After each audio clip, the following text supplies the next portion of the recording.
Hi viewers. சில நாடுகளில் உள்ள 8 வித்தியாசமான பாரம்பரிய உணவுகளை பற்றி தான் நம்ம இந்த வீடியோவில் பார்க்க போகிறோம். இந்த உணவுகள்லாம் பார்க்க ரொம்பவே வித்தியாசமாக இருக்கும். நம்ம முதல்ல பார்க்க போகிறது பசிபிக் ஜோடக். இந்த ஜோடக்கை தமிழில் பெரிய மட்டின்னும் கிழிஞ்சல்னு சொல்கிறாங்க. இதுங்க கடற்கரை மண்ணுகளுக்கு அடியில் இருக்குமா. நிறைய நாடுகளில் இதை உணவாக சாப்பிட மாட்டாங்களாம். ஜப்பான், சைனா போன்ற சில நாடுகளில் மட்டும்தான் இதை உணவாக சாப்பிட்றாங்களாம்.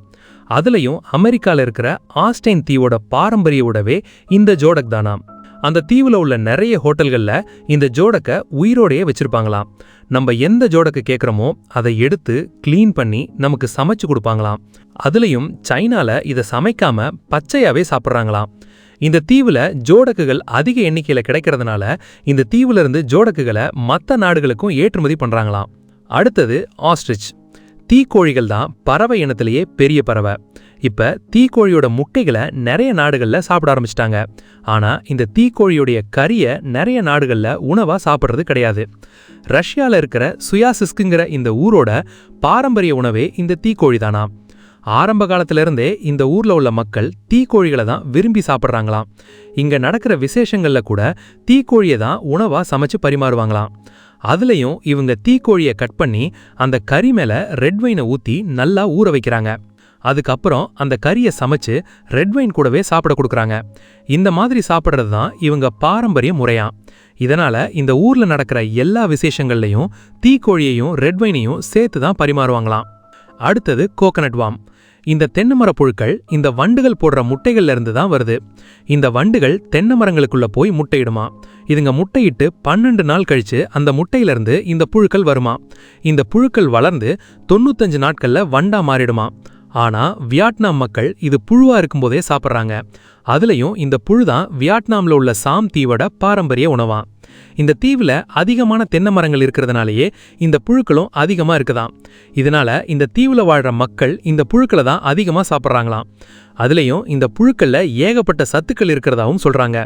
இதனால இந்த புழுவை வியட்நாமில் கோழிக்கறியை விட அதிக விலைக்கு விற்கிறாங்களாம். அடுத்தது கேங்கரூ. கங்காருன்னு சொன்ன உடனே நம்ம எல்லாருக்குமே ஆஸ்திரேலியா தான் ஞாபகத்துக்கு வரும். ஆஸ்திரேலியாவோட நேஷனல் விலங்கே கங்காரு தான். அந்த நாட்டோட நாணயங்களில் கூட கங்காரு தான் இருக்கும்.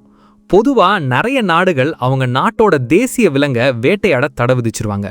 ஆனால் இதுக்கு ஆப்போசிட்டாக ஆஸ்திரேலியன் கவர்மெண்ட்டே கங்காரு கறியை மற்ற நாடுகளுக்கு ஏற்றுமதி பண்ணுது.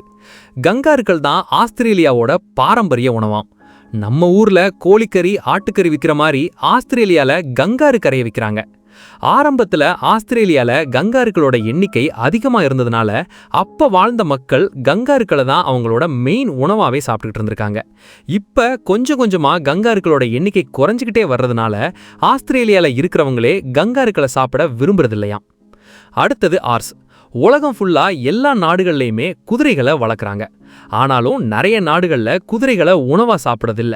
ஆனால் குதிரைக்கறி தான் உஸ்பெகிஸ்தானோட பாரம்பரிய உணவாம். இந்த நாட்டில் உள்ள 95% மக்கள் குதிரைக்கறியை தான் விரும்பி சாப்பிட்றாங்களாம். இந்த நாட்டில் உள்ள நிறைய ஹோட்டல்களில் குதிரை பிரியாணியில் இருந்து குதிரை பீஸா வரைக்கும் செஞ்சு விற்கிறாங்களாம். இந்த மார்க்கெட்டை கூட பாருங்க, குதிரைக்கறியை விற்கிறதுக்காகவே இங்க இவ்ளோ பெரிய மார்க்கெட் இருக்கு. நம்ம ஊர்ல கோழிக்கறி, ஆட்டுக்கறியை விற்கிற மாதிரி இங்க குதிரைக்கறியை விற்கிறாங்க. அடுத்தது கின்னிபிக். இத்தாலியில இருக்கிற வெனிஸ் ரொம்பவும் பழமையான அழகான நகரம். இங்க ஒரு வருஷத்துக்கு 20 மில்லியனுக்கும் அதிகமான மக்கள் டூரிஸ்டா சுத்தி பார்க்க வர்றாங்களாம். ஆனா இந்த அழகான கின்னிபிக்குகள் தான் வெனிஸோட பாரம்பரிய உணவாம். இங்க உள்ள நிறைய ஹோட்டல்கள்ல கின்னிபிக்கை சமைச்சு விற்கிறாங்களாம். நிறைய நாடுகளில் கின்னிபிக்கை செல்ல பிராணிகளாகவே வளர்த்துட்டு இருக்காங்க. ஆனால் இங்கே கின்னிபிக் தான் ஃபேவரட்டான உணவாக இருக்குதான். இங்கே உள்ள மக்கள் கின்னிபிக்கை விரும்பி சாப்பிட்றதுனாலேயே இங்கே நிறைய கின்னிபிக் பண்ணைகளும் இருக்குதான். இதுங்க 5 வாரத்திலேயே முழுமையாக வளர்ந்துருமா. ஒரு டைமில் அதிகபட்சமாக 6 குட்டிகள் வரைக்கும் போடுமா. இதுங்களை வளர்க்குறதும் ரொம்பவும் ஈஸியா. நம்ம ஊரில் கோழிக்கறி, ஆட்டுக்கறி விற்கிற மாதிரி வெனிஸில் இந்த கின்னிபிக் கறியை விற்கிறாங்களாம். இங்க இருந்து தான் நிறைய நாடுகளுக்கு இந்த கின்னிபிக் கறிகளை ஏற்றுமதி பண்றாங்களாம். அடுத்தது ஸ்பைடர். பார்க்கவே பயங்கரமா இருக்கிற இந்த ஹாப்லோபெல்மா சிலந்திகள் தான் கம்போடியாவோட பாரம்பரிய உணவாம். அதுலயும் கம்போடியால உள்ள ஸ்குவான்கிற ஊர்ல தெருவுக்கு தெரு இந்த சிலந்திகளை தான் பொரிச்சு வைக்கிறாங்களாம். இங்க உள்ள மக்கள் சாதாரணமா சிக்கன் சாப்பிட்ற மாதிரி இந்த சிலந்திகளை சமைச்சு சாப்பிட்றாங்க. இதை பார்க்கவே பயமாவும் வரவேற்பாவும் இருக்கு. எப்படிதான் இந்த சிலந்திகள் எல்லாம் சாப்பிட்றாங்களோ தெரியல. அடுத்தது பியர்.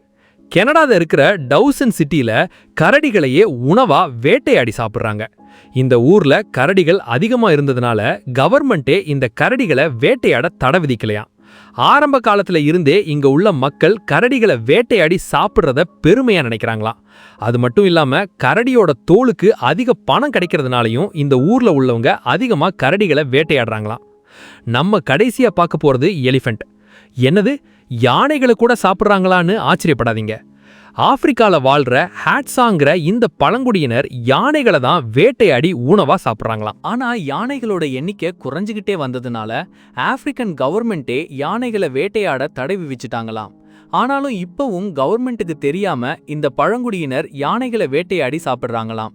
இவங்களோட முன்னோர்கள் மேமத்துகளையே வேட்டையாடி சாப்பிடதா சொல்றாங்க. இவங்களுக்குன்னு வீடோ தங்குற இடமும் கிடையாதாம். சீசனுக்கு ஏத்த மாதிரி இவங்க காட்டுல ஒவ்வொரு இடத்துக்கு மாறி மாறி வாழ்வாங்களாம். இவங்க காட்டுல பாக்குற எல்லா விலங்குகளையும் வேட்டையாடி சாப்பிட்டாலும் யானைகள் தான் இவங்களோட பாரம்பரிய உணவுன்னு சொல்றாங்க. ஜமன் ஹைபரிகோ பன்றியோடைய தொடைக்கறியை தான் ஸ்பெயின் நாட்டுல ஜமன் ஹைபரிகோன்னு சொல்றாங்க. இது நார்மலான பன்றியோட கறி கிடையாது. இந்த விதைகளை மட்டுமே சாப்பிட்டு வளர பிளாக் ஹைபரியன் பன்றியோட கறி. இது ஸ்பெயின் நாட்டோடைய பாரம்பரிய உணவாம். ஆரம்ப காலத்துல இருந்தே ஸ்பெயின் மக்கள் இந்த ஜமன் ஹைபரிகோ உணவை சாப்பிட்டுக்கிட்டு இருக்காங்களாம். இந்த விதைகளை மட்டுமே சாப்பிட்டு வளர இந்த பன்றிக்கு 1.5 வயசாகும்போது இந்த பன்றியை கட் பண்ணி இதோடைய முன்னங்கால்களையும் பின்னங்கால்களையும் மட்டும் எடுத்து உப்பு போட்டு பதப்படுத்தி இந்த மாதிரி 1 வருஷத்துக்கு தொங்க விடுறாங்க. 1 வருஷம் கழிச்சு தான் இதோடைய கறியை எடுத்து மேல் சதையை கட் பண்ணிட்டு உள்ள இருக்கிற கறியை மட்டும் இந்த மாதிரி சின்ன சின்ன ஸ்லைஸா கட் பண்ணி பச்சையாவே சாப்பிடுறாங்க. இந்த கறி கெட்டு போகவே செய்யாதாம். அதுலயும் வெறும் விதைகளை மட்டுமே சாப்பிட்டு வளர இந்த பிளாக் ஹைபரியன் பன்றியோட ஒரு தொடைய 4100 யூரோ வரைக்கும் விற்கிறாங்க. இந்திய மதிப்புக்கு இந்த ஒரு தொடை கறியோட விலையே 3,38,000க்கும் அதிகம். அடுத்தது எத்தியோப்பியன் இஞ்சிரா. எத்தியோப்பியால வாழ்ற மக்கள் 600 ஏடி காலத்துல இருந்தே இந்த இஞ்சிரா உணவை சாப்பிட்டுட்டு இருக்காங்களாம். நம்ம ஊர்ல தோசை சுட்டு சாப்பிடுற மாதிரி எத்தியோப்பியா மக்கள் திணை கேழ்வரகை எல்லாம் அரைச்சு மிக்ஸ் பண்ணி இந்த மாதிரி பெரிய தோசை மாதிரி சுட்டு சாப்பிடுறாங்க.